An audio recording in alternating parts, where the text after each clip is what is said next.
Hello student, last lecture में हमने पढ़ा था वेसल्स के बारे में, लिम्फा के बारे में और प्लेटलेट्स और कैपिलरीज के बारे में। आज हम पढ़ेंगे यहाँ पर ट्रांसपोर्टेशन इन प्लांट, मतलब कि प्लांट के अंदर ट्रांसपोर्टेशन सिस्टम कैसा होता है उसके बारे में। We have discussed the early how the plant take a simple compound such as the CO2 photosynthesis energy stored in their chlorophyll and containing organs namely a leaves। मतलब कि हमें पता है कि जो प्लांट के अंदर लीव्स है, जो एक ऑर्गन है, उसमें से जो सिंपल मतलब कि कंपाउंड्स है जैसे कि CO2 है, कार्बन डाइऑक्साइड है, मतलब कि फोटोसिंथेसिस एनर्जी क्या करेगा, स्टोर करने का काम करेगा। और वो सारा स्टोर कहाँ पर होगा, क्लोरोफिल के अंदर, और क्लोरोफिल होता है लीव्स के अंदर।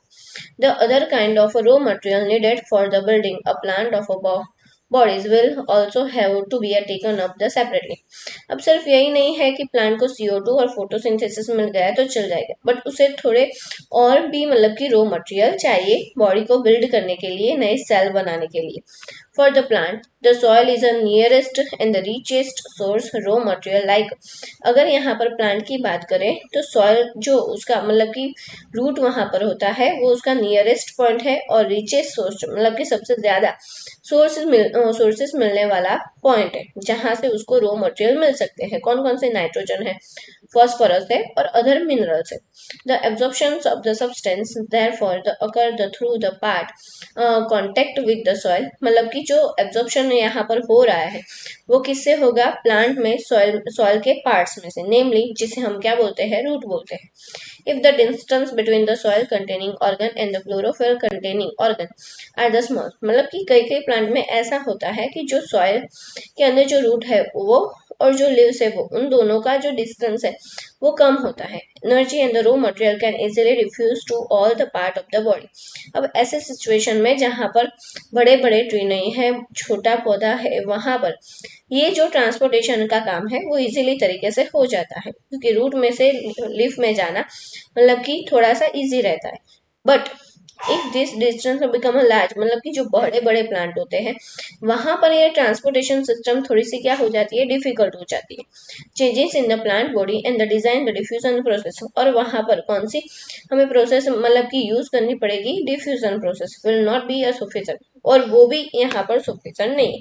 जो छोटे प्लांट है वहां पर डिफ्यूजन प्रोसेस ठीक है, बट जो बड़े प्लांट है वहां पर डिफ्यूजन मेथड नहीं हो सकती to provide the raw material in the leaves, क्योंकि उसका लीव्स बहुत ही ऊपर है और रूट बहुत ही नीचे है। एनर्जी इनटू अ, मतलब कि लीव्स ने जो अपनी एनर्जी एब्जॉर्ब की है, रॉ मटेरियल बनाया है, खाना बनाया है, वो लीव्स मतलब कि यहाँ रूट तक पहुंचाना उसके लिए ये पॉसिबल नहीं है। A proper system of the transportation is there for essential such a situation। यहाँ पर ऐसे प्लांट के लिए भी प्रॉपर सिचुएशन चाहिए या तो प्रॉपर ट्रांसपोर्टेशन चाहिए। Energy need a different between a different body design। The plant do not move। A plant bodies have the large proportions of a dead cell in the many tissue। Plant कभी भी मतलब कि movement नहीं करता, उनकी जो body है वो डिजाइन इस टाइप की है कि वो मूवमेंट नहीं कर पा रहा है, या तो बहुत ही लार्ज, बहुत ही बड़ा है प्लांट और उसमें बहुत सारे ऐसे डेड मटेरियल या तो डेड सेल भी प्रेजेंट है, टिश्यू भी प्रेजेंट है। As a result the plant have the low energy needed can use a relatively slow transportation system. तो ऐसे प्लांट में लो एनर्जी हो जाती है जब भी उनको न्यूट्रिशन नहीं मिलता, तो वहां पर ट्रांसपोर्टेशन या तो कैसी होनी चाहिए? स्लो सिस्टम होनी चाहिए।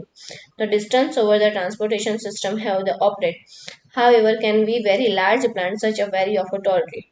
अब जो डिस्टेंस है लीव और रूट का, वहां पर कैसे मतलब कि प्लांट यहाँ पर जो बड़े बड़े ट्री हैं वो कैसे ऑपरेट करते हैं ऐसे ट्रांसपोर्टेशन सिस्टम को, उसके बारे में पढ़ना है। The plant transportation system will move energy store leaves and the raw material from the roots. यहाँ पर दो जगह पर प्लांट के अंदर स्टोर रहता है, जहां पर लीव्स है वहां पर एनर्जी स्टोर रहती है और जहां पर रूट है वहां पर रॉ मटेरियल स्टोर रहता है। This two pathway are the constructed as the independently organise conducting a tube. वहां पर ऐसे बड़े बड़े प्लांट में ट्यूब सिस्टम यहाँ पर कंडक्टिंग रहती है, जिसे हम बोलते हैं xylem.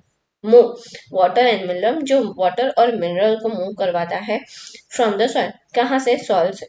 And the other fellow transport the product of a photosynthesis, जो ट्रांसपोर्टेशन मतलब कि फोटोसिंथेसिस की प्रोसेस हुई उसे वहां पर जो रो मटेरियल है या तो फूड प्लांट ने बनाया है वो कौन ट्रांसपोर्ट करवाएगा, फिलो synthesis from the leaves and either synthesize to the other part of a plant.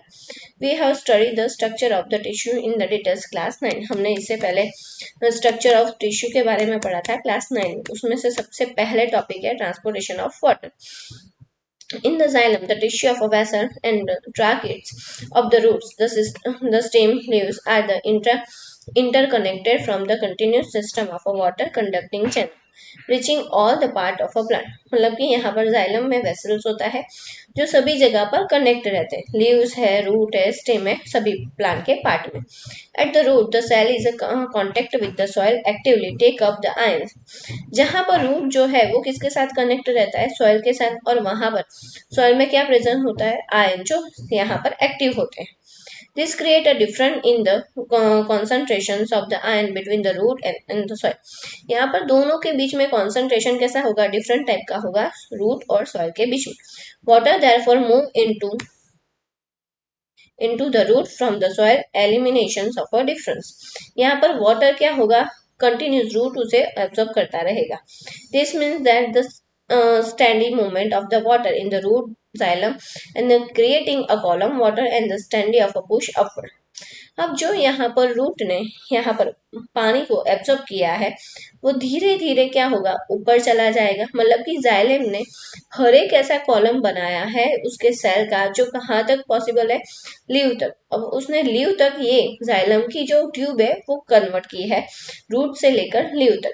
और वही क्या करेगा, जो जाइलम ने यहाँ पर कॉलम बनाई है वहां पर जो रूट ने पानी एब्जॉर्ब किया है उसे ऊपर की तरफ पुश करेगा और अपवर्ड मूवमेंट करवाएगा. However, this pressure by itself unlike to be enough move water over the height and the commonly see in the plant. अब ये पॉसिबल है प्लांट के अंदर क्यों और वो इनफ मूवमेंट कर पाता है. Plant use another strategy move water xylem upward and the highest point of the plant body. और जो पानी उसने ऑब्जर्व किया है जाइलम उसे जो हाईएस्ट पॉइंट है वहां तक पहुंचाएगा.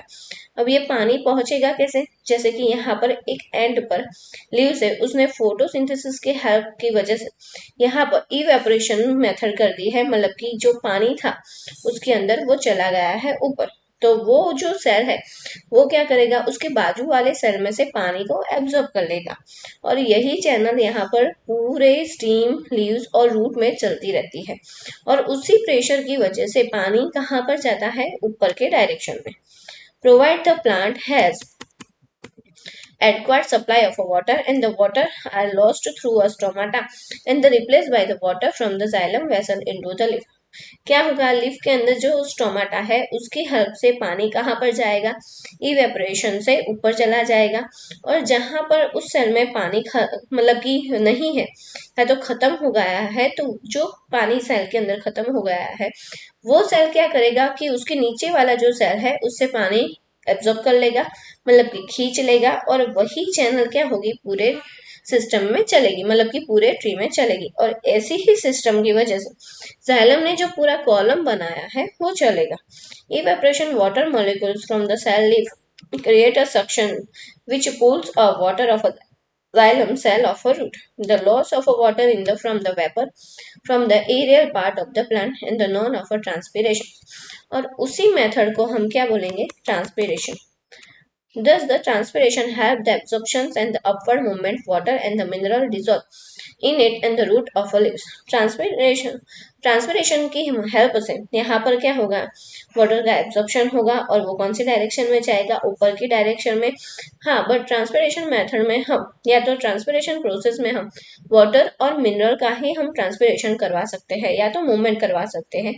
और उसकी डायरेक्शन एक ही होती, कहाँ से, रूट से लेकर लीव तक. It is also help in the temperature regulation. Effect of a root pressure the transport water is a more important of a night. उसकी इफेक्ट ज्यादातर कहाँ पर होती है, नाइट में. क्यों, क्योंकि उस दौरान फोटोसिंथेसिस नहीं होती.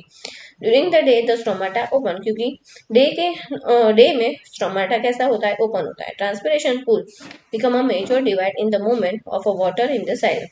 ट्रांसपिरेशन में ज्यादातर यहाँ पर क्या होगा, जो फोर्स से ऊपर आएगा वो वाटर और मिनरल ही होगा. Thank you for watching my video. अगर आपको मेरा वीडियो अच्छा लगा तो उसे लाइक कीजिए। नेक्स्ट लेक्चर में हम पढ़ेंगे transportation of food and the other substance.